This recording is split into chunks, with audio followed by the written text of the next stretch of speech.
Hi members, Sam Howe, the General Manager of Oatlands Golf Club here, with the upcoming general meeting for the proposed clubhouse development on Wednesday the 27th of April.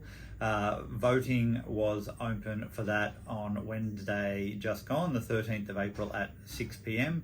Eligible voting members will have been sent an email with the details for the voting portal on Monday and on Wednesday of this week. So if you haven't received those and you are in a eligible voting category, which are all full playing categories, so full playing, senior full playing, intermediate 3, intermediate 2, intermediate 1 and 6-day playing categories, then you should have received that email. If you haven't, I would suggest that you check your junk or spam email first, as there is a chance that it could have gone there. Otherwise, you can email support@verovoting.com.au to ask them for assistance. You can always forward me an email and I can put you in touch with them if you are having any trouble finding that email. What we're going to do today is just give you a quick overview of the voting portal and how to vote.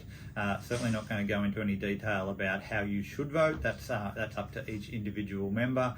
We hope that you will take the time to read the notice of meeting and the explanatory memorandum that goes with that. Visit the information centre that has been set up in the clubhouse. And if you have any questions, please feel free to ask myself or any of the directors. We're only too happy to sit down with you and go through any of the information. So I'll turn the camera now to my computer and take you through how you cast your vote for this very important project in the club's future.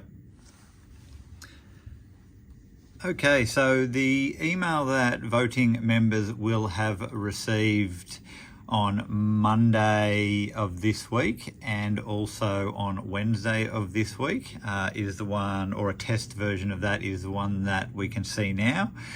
In this email, it has information relating to the date of the general meeting, as you can see from where my cursor is there, how to register for the meeting if you are going to attend online via Zoom. It is a hybrid meeting, so you can attend via Zoom or in person at the club. And then the next piece of information here is the notice of meeting and explanatory memorandum, which is very important for all members to read prior to voting, as it does outline the details of the proposal and the benefits to the club and its members.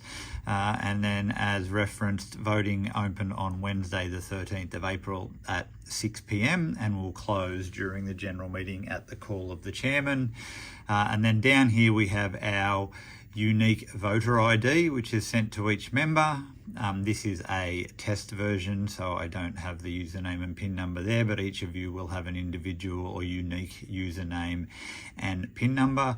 So if we click on the click here to log in to vote portal, and that has opened on my second screen, so I'll just drag that over here. And so what we have here is, I'll just pull the video out a little bit further because this is a full screen. We have, again, details of the general meeting, but this is the voting portal. And so we have along the top here 3 tabs: information, vote and Q&A. So information is just the information that we have down the screen here.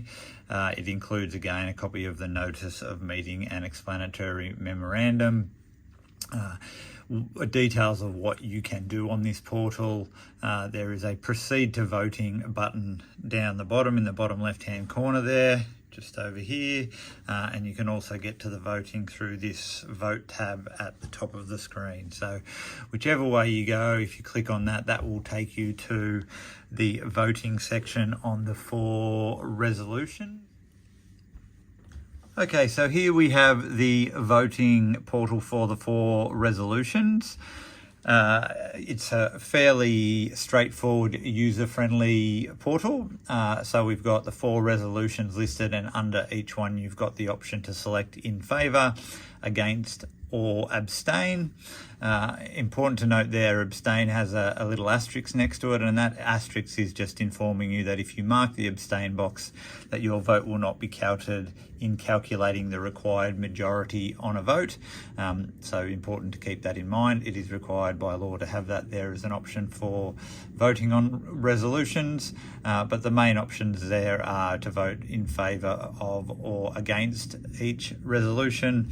The 4 resolutions do need to be passed in order for this project to proceed. I'll quickly go over each resolution as I show you how the voting options work. So resolution 1 effectively removes the project site from core property, allowing the club to enter into a project agreement with the developer. So the way that we would vote there is just to select the option in favour.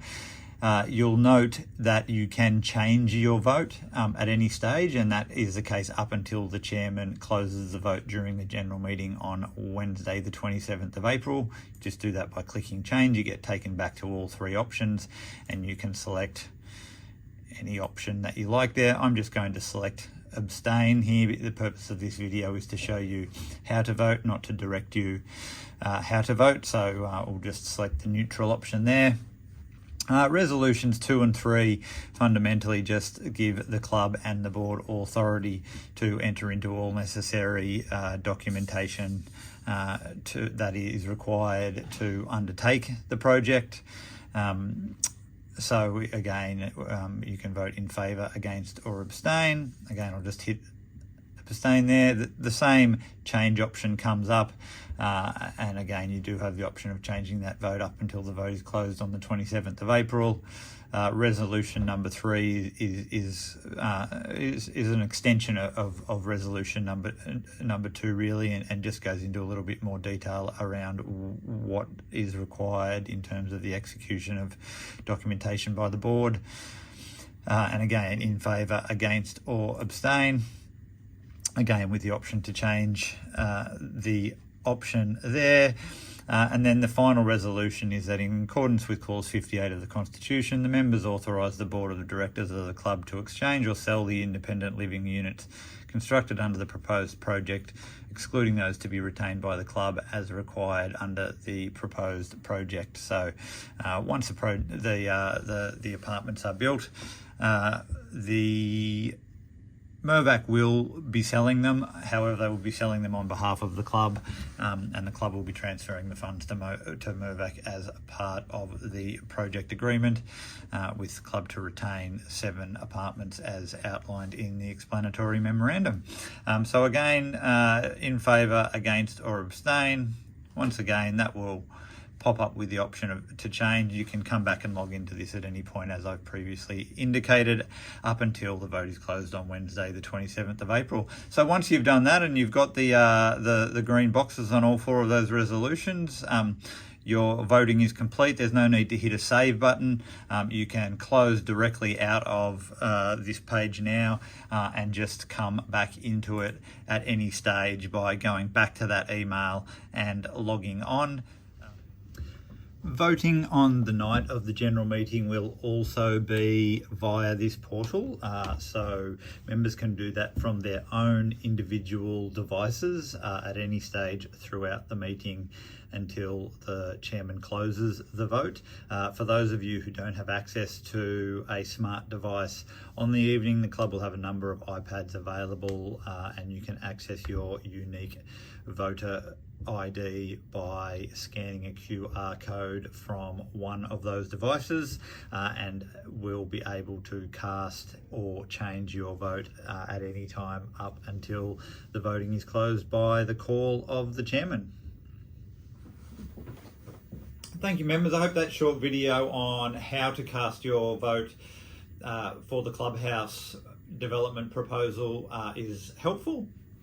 It's a fairly user-friendly portal, so hopefully all eligible voting members should find it fairly easy to use. But if you do have any questions relating to how to use the portal, please feel free to let us know. Alternatively, you can contact the hosts of the voting portal directly, support@verovoting.com.au. Also, if you do have any questions relating to the content and what we are voting on, please feel free to let me know, either in person or via email, gm@oatlandsgolf.com.au, or grab one of our directors. We're only too happy to sit down and go through all aspects of the proposal and any concerns that you might have, the process to how we got here, exactly what you're voting on, and what happens next if it does get approved. So yeah, the main thing I think is that as many of our eligible voting members as possible cast their vote. This is obviously a very big and important decision in the future of Oatlands Golf Club, and ideally we would like 100% of our roughly 600 voting members to go through all of the information and have their say by casting their vote. So if we can get somewhere near 80 to 90% will be an absolutely fantastic result. And so yeah, just encourage all members to take the time to digest the information and have your say by casting your vote. Anything I can do to help along the way, please let me know. Otherwise, have a fantastic Easter. I look forward to seeing you soon, and thanks for watching this video.